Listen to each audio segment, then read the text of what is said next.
What's up, guys? I'm SaltEMike, and this is your Star Citizen Week in Review for March 9th, 2026. Rockbreaker is here, but it's not what I hoped it would be. The mining changes are coming to 4.7, and they just keep getting better. And holy, armor is in now, but maybe too much. All that and more on today's Week in Review.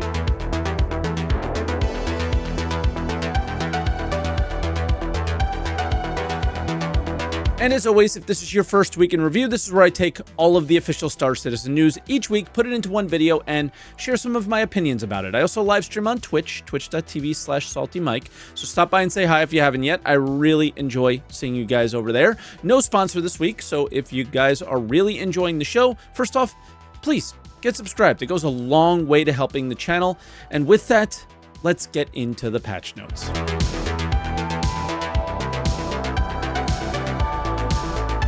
All right, all the notes are from Evocati this week, so it's going to be hard to show you things. Unfortunately, by the end of the week, it didn't end up going to Wave 1. So Tuesday, we start out with a 4.7 Evocati patch, and Rockcracker is officially listed as a primarily PvE location. A dungeon of sorts with the loot room at the end kind of being a big rock to mine. The main surprise here is there are 3 versions of the experience. One where you pay 50,000 credits and you kind of have it to yourself for your org.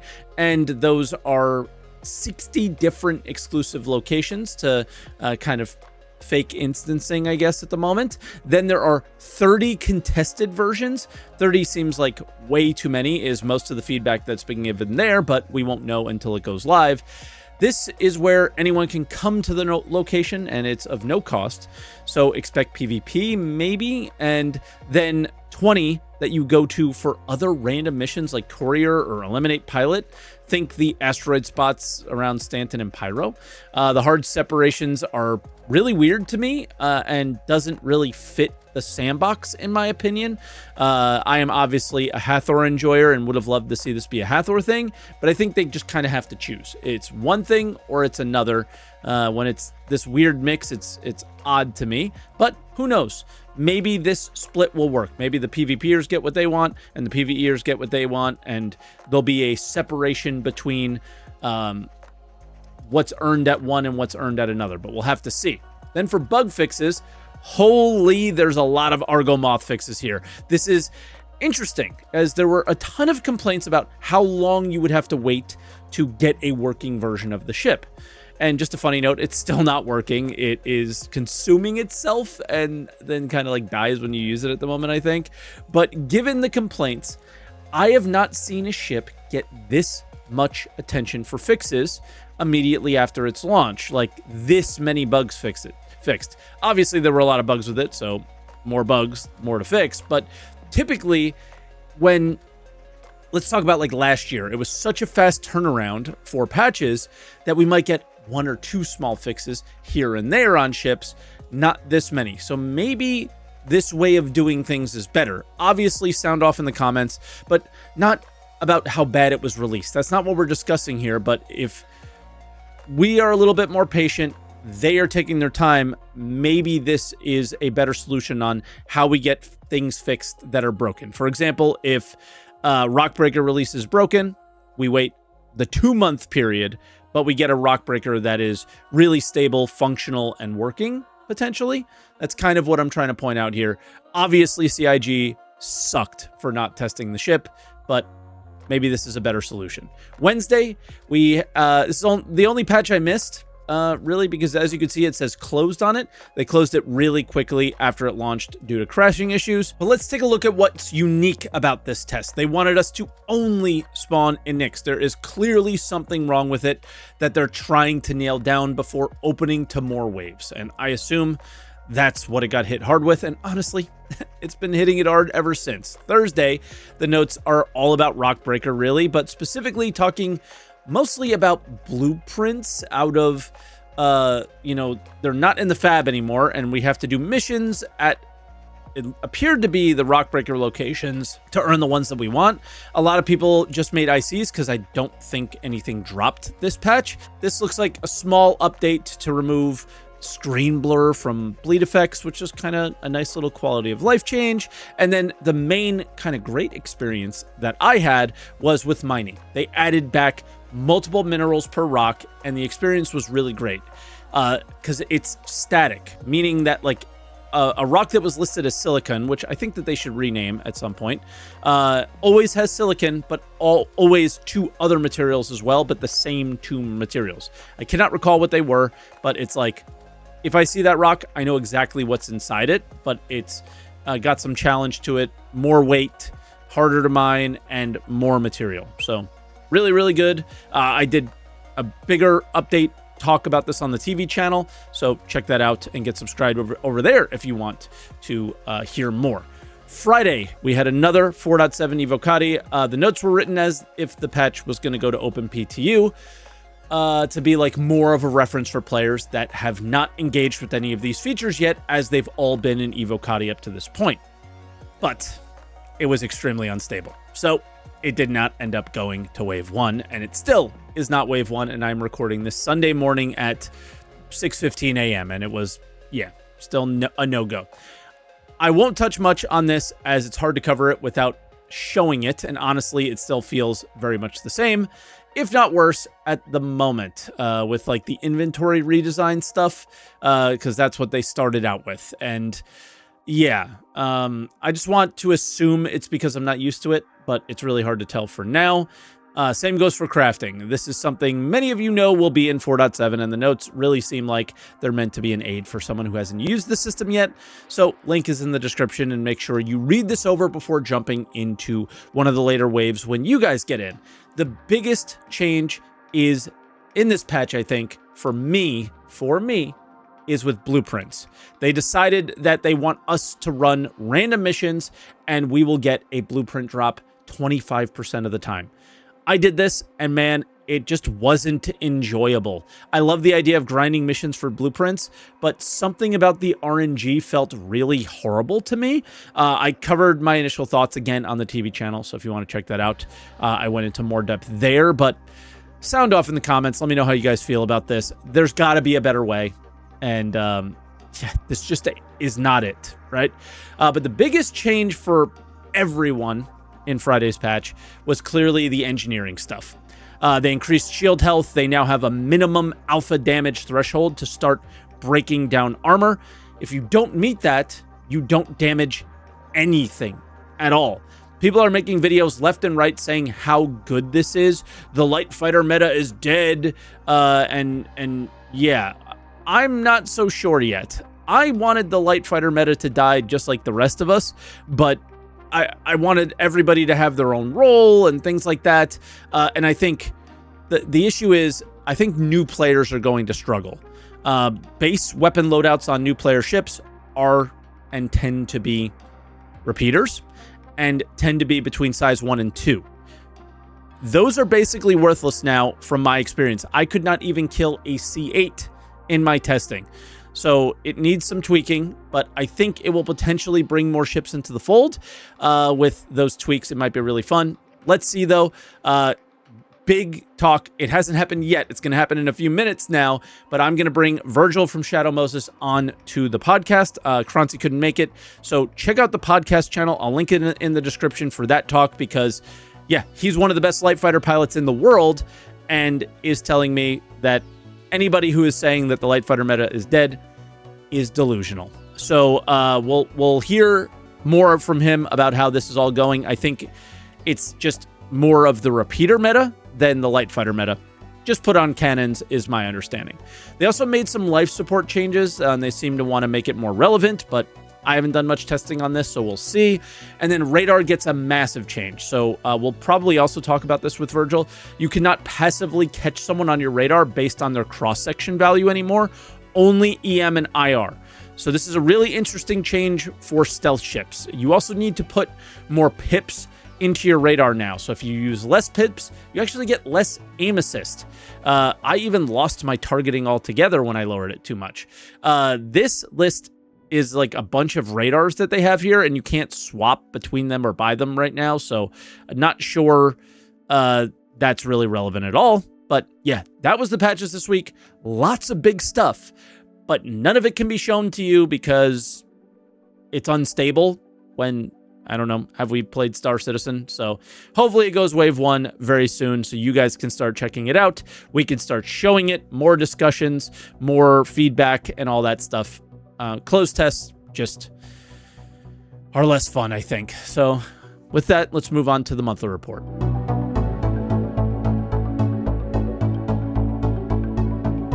All right, and for that report, we'll start out with AI tech and features. And yeah, they continue to dial in the Valacar moving around a planet.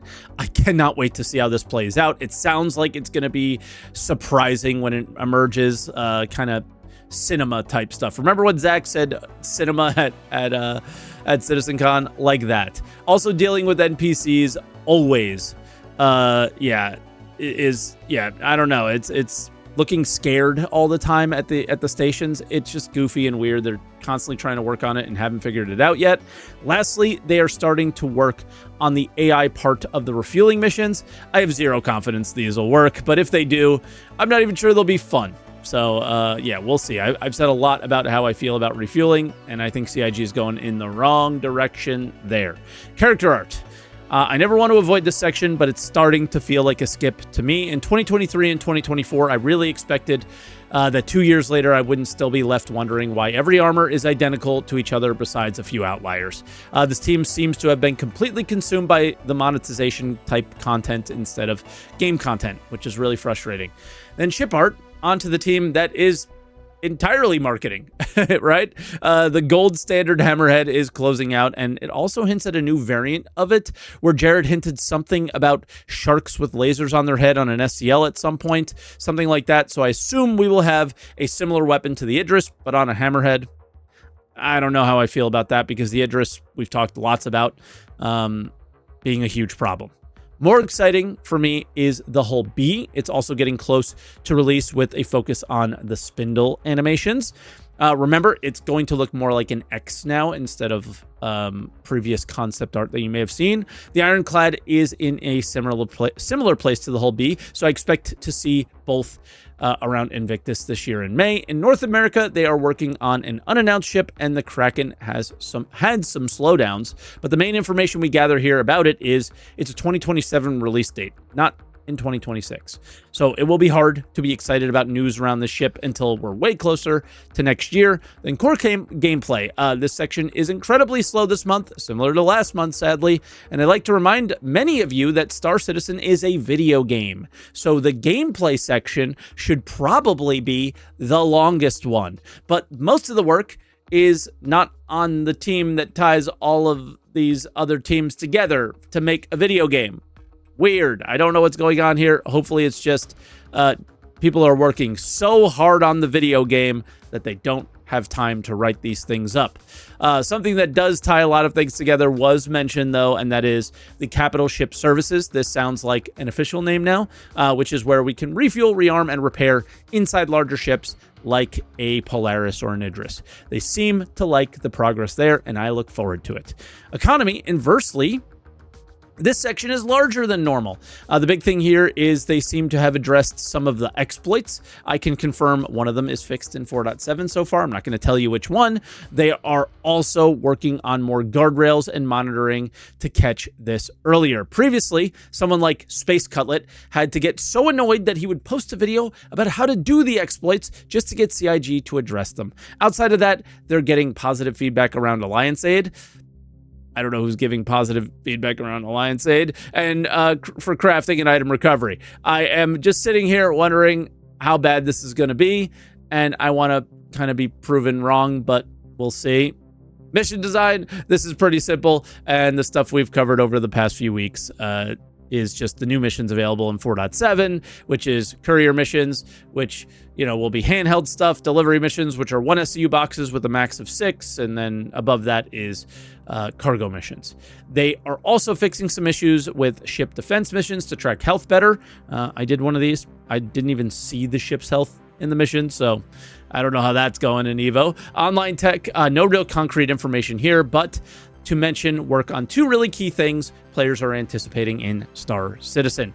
That is social tools and item recovery. How these play out will affect every player that plays the game.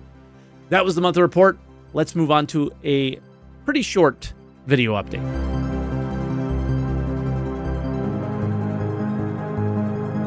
All right, and this video was Star Citizen Live with Sean Tracy. And yeah, this was more of a technical kind of engineering for the people interested in game dev more than how the game might play out.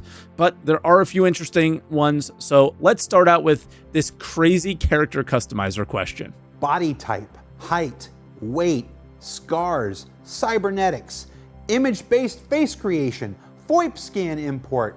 Talk to us about the future of the character customizer. All right, so it's a great question, and all of the topics that they brought up there have been brought up by Chris. So the short answer is yeah. When?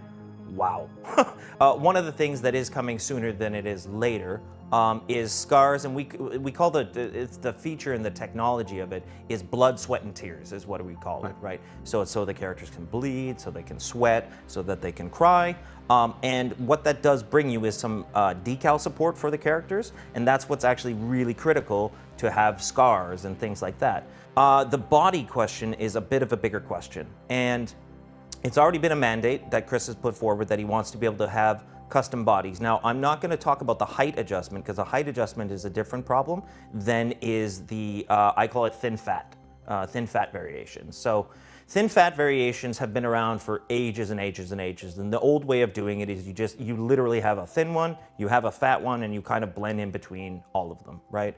As you guys know, we have a really, really sophisticated system in DNA within the face. What I'd like to develop and what we are beginning to develop now is DNA for the body. So DNA for the body would give us basically all the same abilities that we have within the face, giving a massive amount of ranges of body types that you could blend in between depending on different controllers or whatever you'd want to do. First step is going to be something like Starware, right?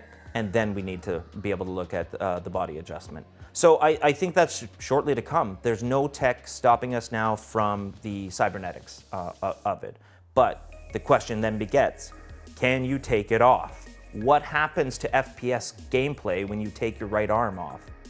Yeah. Right? There's some questions to be answered within. It could be just cosmetic, but that would not be a very Star Citizen approach. So that was a lot, of course, and I really cut that down, but I did not expect that we would be getting custom bodies. I really thought they would pull the whole, it's the future, everyone is super healthy. The scars and metal arms and stuff sounds cool, but also sounds a ways off.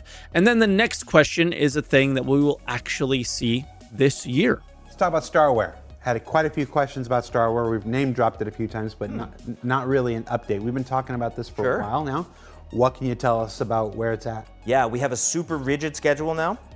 And actually, I got involved just a couple weeks ago just to check in on it because, I'll be super open about what happened. We made all the content, tech art kind of did everything, but was lacking a bit of engineering support and a bit of design support to finish it off. Now, that's all been addressed. There's a strike team all back together. They've got a really, really good schedule. It's not long. I'm not going to say exactly when, as that'll be a roadmap or a Rich thing to talk about. He knows when it is, but it's within the year. This seems to be the issue with everything around this company. Everyone can get everything done, but when it comes down to needing somebody from engineering or design, it hits a wall. Regardless, it is coming, and unless something major happens with Armor, it will just be kind of roleplay, I think, for right now. But check out other updates, which we're kind of coming up to right now, where we might be kind of hearing more about Armor, potentially.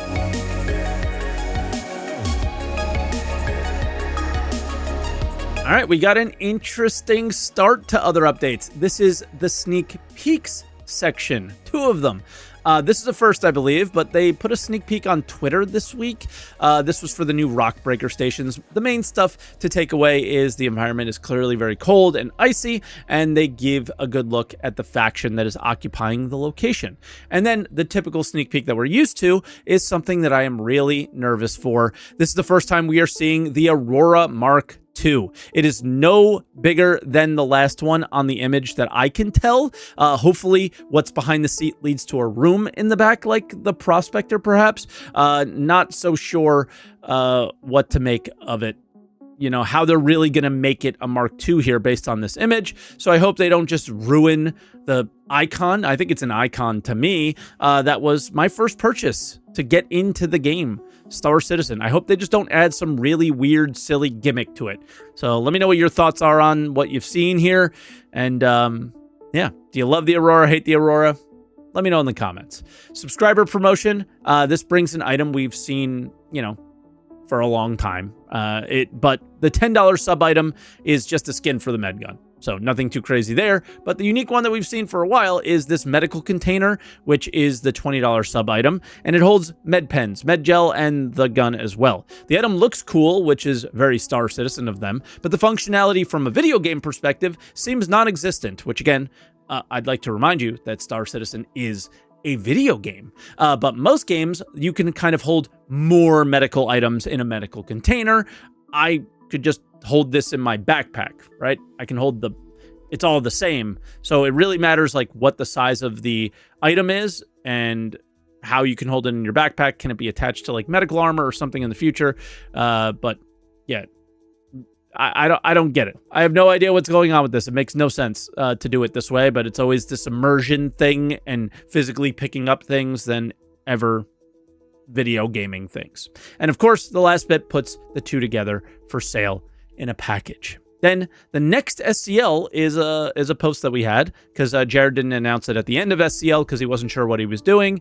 It's a little PSA that this post exists. The next SCL is planned to be with Zach Priest to talk about all things with the FPS experience. I fully expect this one to go off topic a lot because Zach is a bit of a goof and Jared tends to play along. But the PSA for the thread is there's some decent questions there already.